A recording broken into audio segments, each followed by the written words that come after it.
வணக்கங்க. எப்படிங்க இருக்கீங்க? நல்லா இருக்கீங்களா? நான் தாம்பரம் எம்எல்ஏவானா நிச்சயமாய் புரிந்து கொள்ளுங்கள் தாம்பரம் நகர மக்களை.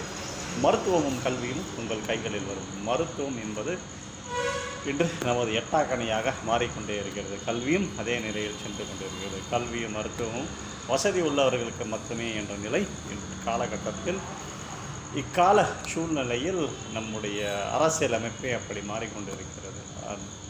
அந்த நிலையினை மாற்றி உங்களுக்கு கல்வியும் மருத்துவமும் இலகுவாக தர என்னால் முடியும். நிச்சயமாக அதற்குரிய வழிமுறைகள் பலவும் உண்டு. அரசாங்க மருத்துவமனைகள் உங்களுக்காக காத்து கிடக்கும். அரசாங்க பள்ளிகள் உங்களுக்காக என்னவெல்லாம் செய்ய முடியுமோ அதனையும் செய்யும். அதன் திறன் மேலும் மேலும் மேம்படும். அதற்கு நீங்கள் செய்ய வேண்டியது ஒன்றே ஒன்று தான். எனக்கு மட்டுமே ஓட்டு வைத்து என்னை தாம்பரம் என்னுடைய வாக்கினால் நிச்சயமாக அந்த மாற்றத்தை உங்கள் பிள்ளையாக நான் செய்வேன்.